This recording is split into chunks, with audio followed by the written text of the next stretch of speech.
my channel. In this video you will show global version original, brand new top best-selling iPhone Screwdrivers Kit product on AliExpress, with discount price. The Phillips head screwdriver set is a great tool to have around. It comes with two different sizes of screwdrivers, a flathead driver and a slotted driver. These drivers are useful for many different types of screws and bolts. The flathead driver is good for fastening things together, while the slotted driver is best for tightening nuts and bolts.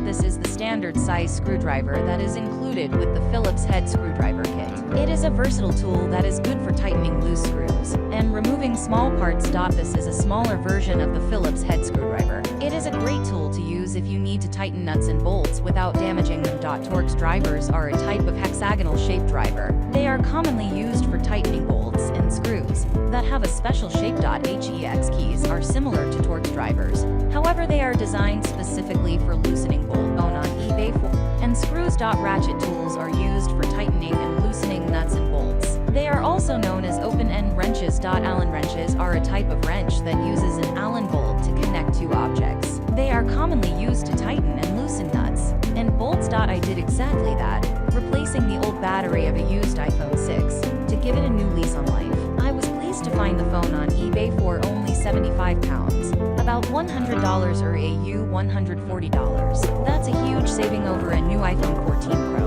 But the battery had aged to the point where the software had to artificially throttle the performance to stop it from shutting down. Instead of casting off the phone and getting buyer's remorse, I decided to buy a replacement battery and tools from a Fix-It and have a go at replacing the battery myself. It took a little over an hour, but I was able to safely swap out the battery, and the iPhone 6 was running perfectly again. I'm not giving step-by-step instructions here.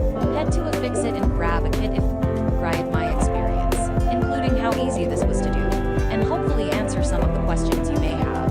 If you also need a new battery. If you have a more recent model, an iPhone 12 or newer, then make sure to first check Apple's new repair options and see if you'd be able to put in a replacement with parts directly from the company. Note that any maintenance you do on your own devices is entirely at your own risk. Specifically, it's said to heat it to slightly too warm to touch comfortably, which I found a little vague, especially since that section also warned that overheating the iPhone may ignite the battery. But how hot is too hot? What signs would I see if it was overheating? I couldn't find this information, and as such wasn't sure how close to overheating it I might be. Shortly after, while trying to pry out the old battery, I accidentally ripped into what looked like the black wrapping around that battery. I was pretty sure that the battery itself wasn't punctured. There was no smoke or hissing, but I'd have felt a lot more comfortable if I had emergency instructions on hand about what to do. Thank you for watching. Night. Disclaimer: these choices may be out of date. All of